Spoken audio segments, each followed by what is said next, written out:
আসসালামু আলাইকুম। আমার পিছনে যে বাঁশঝোপ বা বাঁশঝাড় দেখেন, এই বাঁশঝোপ নিয়ে একটা গল্প বলবো আপনাদের, আপনারা শুনবেন এবং জেনে বলবেন কেমন হয়েছে। গল্পটা কিন্তু মিথ্যা নয় এবং বানিয়ে সাজানো গোছানো নয়, এটা বাস্তব জীবনের গল্প। গল্পটা হচ্ছে এই যে আমাদের পিছনে যে ঘরটা দেখেন, এটা আমি এবং আমার মা থাকতাম এই ঘরে। এই ঘর থেকে আমার মাকে সাপে কাটছিল, তারপরে থেকে এই ঘরে থাকা হয় না। ওই দেখেন তালা ঝুলতাছে ওই ওই জায়গায়। তো এই ঘরের আগে আমাদের একটা ঘর ছিল, এই ঘরটা কিনে আনছিল মীর লম্বা শাহজাহান। তাও ওই সাপের কাছ থেকে 10,000 টাকা দিয়ে কিনে আনছিল। উনি আরও বেশি বিক্রি করতে পারতো, কিন্তু আমাদের কাছে মাত্র 10,000 টাকা নিছে। যাই হোক, এই ঘরের আগের গল্পটা হচ্ছে, আমাদের যে ছাপড়া ঘর ছিল, টিনের বেড়া ছিল, উপরে টিন ছিল, পূর্ব সাইডেও টিন ছিল, দক্ষিণ সাইডেও টিন ছিল, দুই ফেল করে মানে পাতলা করে ফেলাইছে এই ফেলে। আর পশ্চিম সাইডেও টিন ছিল। এই উত্তর সাইডে, যে এটা কিন্তু উত্তর সাইড, এই যে বাসব এলো বাড়ির উত্তর সাইডে বা মাঝখানে বলেন, আমাদের তো বাড়ি নাই, যাই বলেন, এই বাসবটা আরও বড় ছিল, আরও ঘন ছিল। তখন ছাপড়া ঘর ছিল, তো ওই উত্তর সাইডে টিন কেনার মতো আমাদের সামর্থ্য, আমাদের বলতে আমার মায়ের সামর্থ্য ছিল না।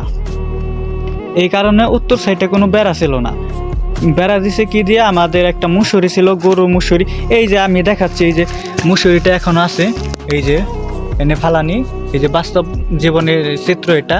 এই মুসুরি দিয়ে আপনার উত্তর সাইডে বেড়া দিছি। মানে বাসব আছে, বাসব দেখতে খারাপ দেখা যায়, অনেক কুঞ্চে টুঞ্চে হয়, ঘরের ভিতরে ঢুকে যায়।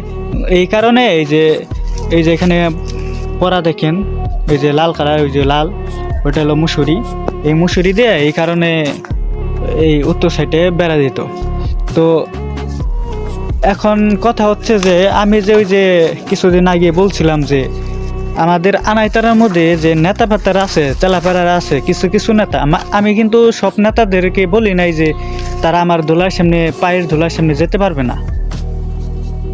কিছু কিছু নেতা, মানে কিছু কিছু বলছি, কিছু কিছু মানুষ আছে, কিছু কিছু নেতা আছে যারা রাজনীতি করে, তারা আমার পায়ের ধুলার সামনে যেতে পারবে না, এটা কিন্তু বাস্তব।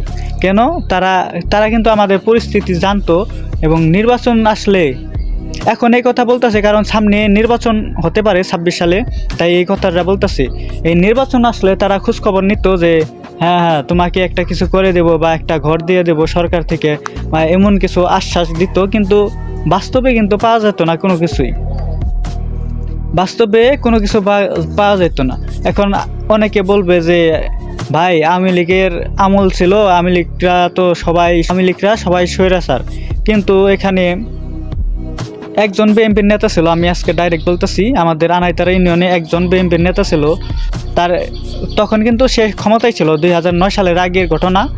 তখন কি সে ক্ষমতায় ছিল, তার কাছে আমার মাই বারবার গেছে, মানে আমি ছোট ছিলাম, কুলে করে তার কাছে বারবার গেছে, আমাদের দুঃখ এবং কষ্টের কথা জানাইছে তার কাছে, কিন্তু সে কিন্তু আমাদের কোনো কাজই করে নাই।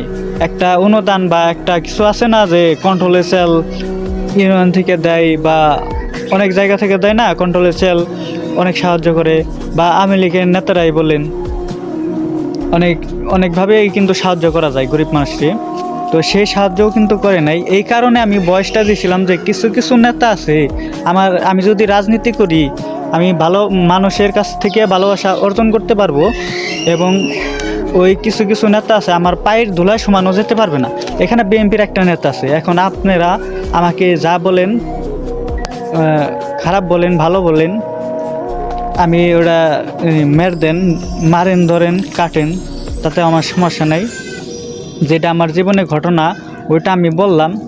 এখন অনেকে রাগ করতে পারে, যারা নতুন নতুন নেতা মানে রাজনীতি করে, আগে তো ছিল না, তারা অনেকে রাগ করতে পারে, কিন্তু এটা কিন্তু বাস্তব। এবং আমার নানির বাড়ি ছিল গৈড়াল, যেখানে মা জন্মগ্রহণ করছেন, গৈড়ালের মানুষ ছিলেন। তো আপনারা অনেকেই চিনেন গৈড়াল কার এলাকা বা কোন এলাকা, কোন দলের এলাকা। দল টল বুঝি না, আমরা ছিলাম গরিব মানুষ, আমাদের দল টল করা উচিত না। তারপরেও কিছু মানুষ আমাদের বলতো, বা আমার মাকে ইঙ্গিত দিয়ে বলতো, খুচা মেরে বলতো, উনি তো গৈড়ালের মানুষ, অনেক বিএমপি করে। হ্যাঁ, আমার মা বিএমপির একজন সাধারণ মানুষ ছিল, কিন্তু কোনো রাজনীতি করতো না। সাধারণ মানুষ ছিল, বিএমপি করতো কি এর জন্য?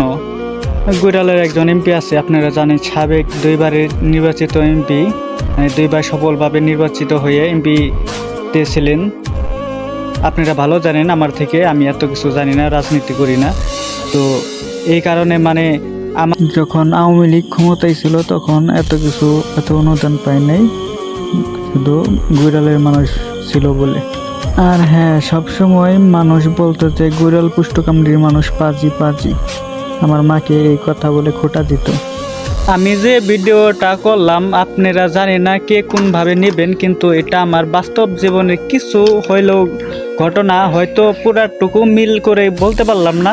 আমি পোলাপন মানুষ, গুছিয়ে কথা বলতে পারি না, তার মধ্যে ক্যামেরার সামনে আরও কথাগুলো বলতে পারে না। আপনারা ভালো উদ্দেশ্যেই নেবেন, কোনো খারাপ উদ্দেশ্যে নেবেন না। আমি শুধু পরিস্থিতির কথা জানাইলাম, আপনারা দেখবেন আমাকে।